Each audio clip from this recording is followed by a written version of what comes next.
And affect is a fancy word for any emotional phenomenon, which I'll get to in a minute. First, let me share this great Scott Adams Dilbert cartoon with you. The contract employee's whining, "It's stressful to be a contract employee. I only get paid for the hours I work. I can't enjoy my time off because it feels as if it costs me a fortune. Do you know what I mean?" And Wally says, "Yeah, I had a feeling once." And I think there's a lot of truth to this, because many of us did decide at some point, especially men, to just turn off our emotions because they're so damn painful and they're so difficult and frustrating. So I think as men, we have to make a conscious decision to be brave enough to delve into our emotional landscape and learn ways to manage it, because all of us will benefit from doing so. So here's my whole model of affect. So there's emotions, mood, and temperament. So there's 3 layers or 3 parts. So let me go into each one of those. Okay, so the first level, emotion. This is probably what you're most familiar with when you think about emotion. It's that visceral bodily feeling that you have in the moment. So someone takes a swing at you, you've got that, your heart rate jumps up, the blood rushes to your fists and your feet to prepare you to attack, and you feel angry in the moment. And the other thing about emotions is that they usually have a cause. There's a reason that you're feeling anger. There's a reason that you're feeling sad or fearful or joyous. So emotions in general can be best understood as action scripts or tendencies that unfold within a matter of seconds. And normally an emotion starts with your interpretation of the personal meaning of some event.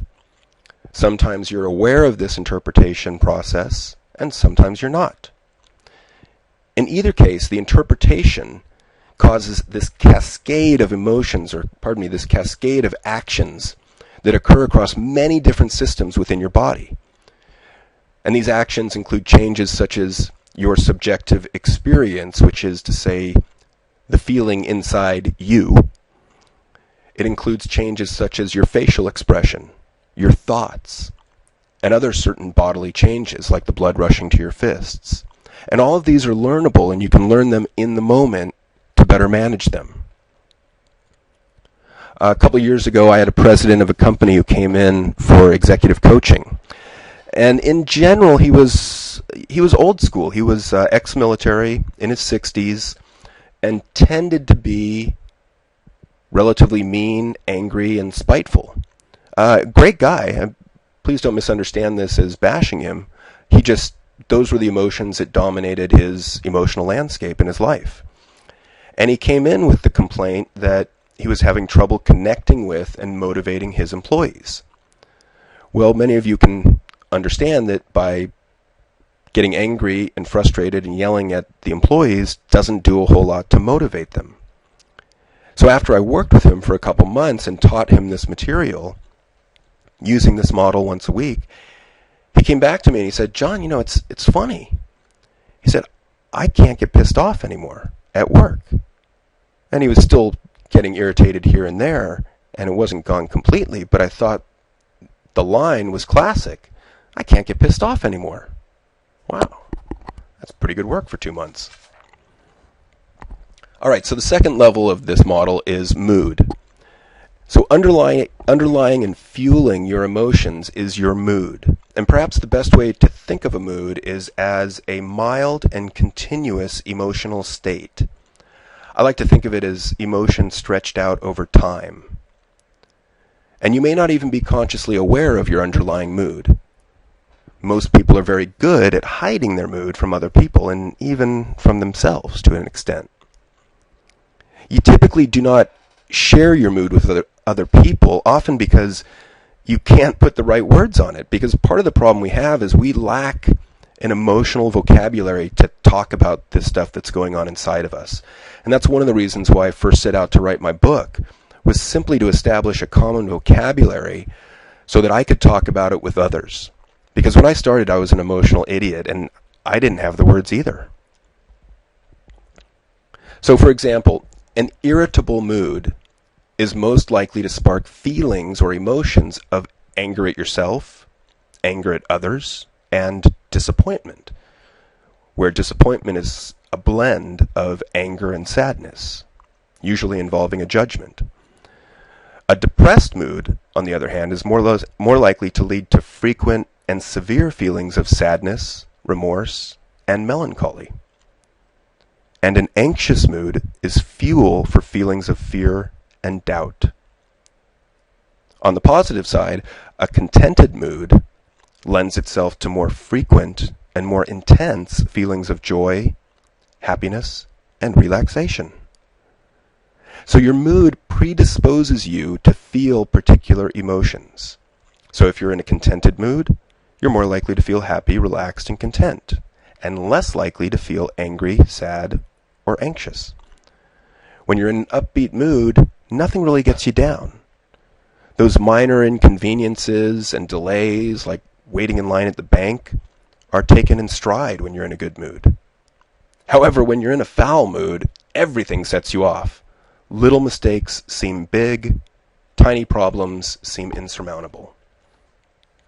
So to recap, mood is emotion or affect which lasts days to weeks.